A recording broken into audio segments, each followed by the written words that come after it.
Bonsoir bien-aimés.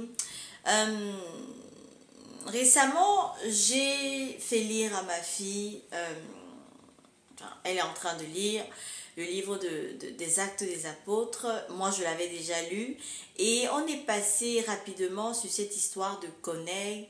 Corneille était un homme qui n'était pas juif, qui lisait la parole de Dieu, il faisait des aumônes. La Bible dit qu'il faisait du bien. Il faisait du bien à tout le monde, il faisait des offrandes, des aumônes, il lisait, vraiment il cherchait à comprendre qui était Dieu. Au point où ça a interpellé Dieu et que Dieu a envoyé un ange chez lui. Là où je veux nous interpeller en fait, c'est parce que Corneille, après tout ça, ça n'a pas suffi, mais le Seigneur a envoyé l'apôtre Pierre chez lui pour le faire baptiser. Comme quoi les eaux du baptême sont nécessaires. Tu peux faire des aumônes, tu peux chercher la face de Dieu, tu peux connaître la parole ou alors chercher la parole. Mais si tu n'es pas passé par les eaux du baptême, ton identité en Christ n'est pas complète. Je suis en train d'inviter mon frère et ma sœur qui n'est pas encore passé par les eaux du baptême, qui s'identifie comme un chrétien et qui n'est pas encore passé par les eaux du baptême, de se baptiser.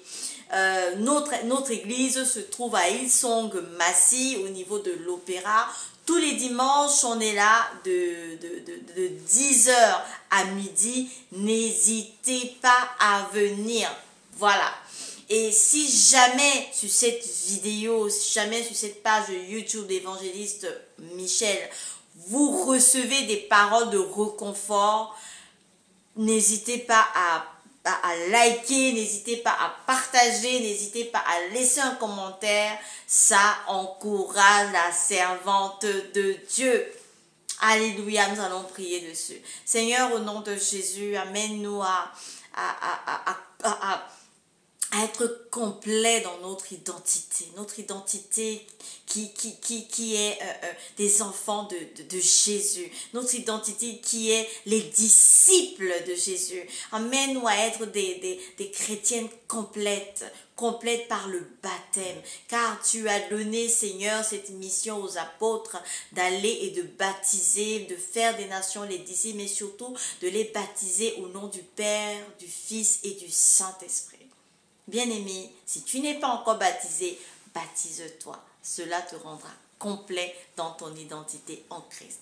Sois béni et surtout que ta priorité soit toujours Jésus-Christ. Sois béni.